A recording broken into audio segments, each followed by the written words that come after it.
De la 9e édition de la Journée Santé au Travail sur le thème Santé au Travail, quelle responsabilité pour les entreprises. Donc il s'agit de la RSE, la responsabilité sociale des entreprises.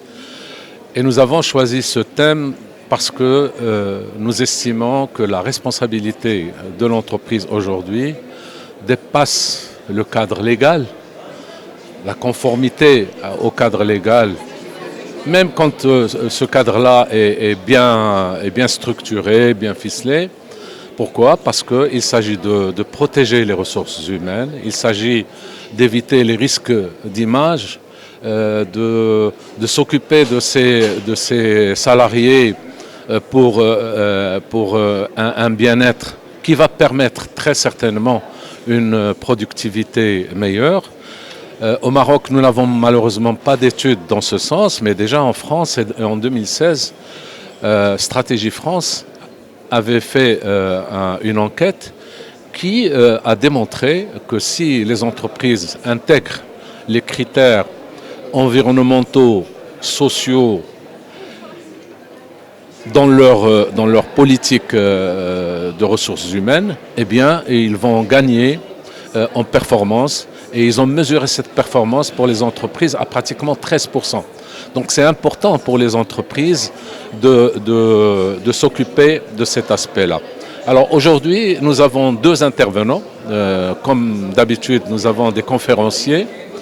Et nous avons le secrétaire général de l'Union des mutualités socialistes belges, M. Jean-Pascal Labille. Et nous avons également Jean-Claude Mallet, qui est le président fondateur du Cercle de réflexion et d'analyse en protection sociale en France, le CRAPS, dont d'ailleurs notre mutuelle est membre.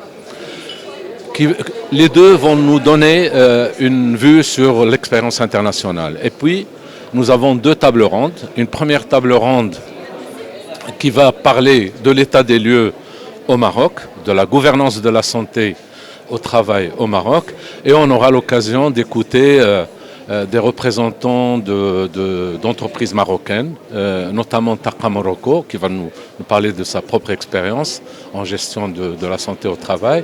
Nous allons également avoir le point de vue médical d'Iman Kandili, qui est très connu, qui vient de publier un livre très intéressant intitulé « La drogue expliquée à mes enfants », qui est docteur en psychiatrie et qui est addictologue, qui va nous parler du point de vue médical.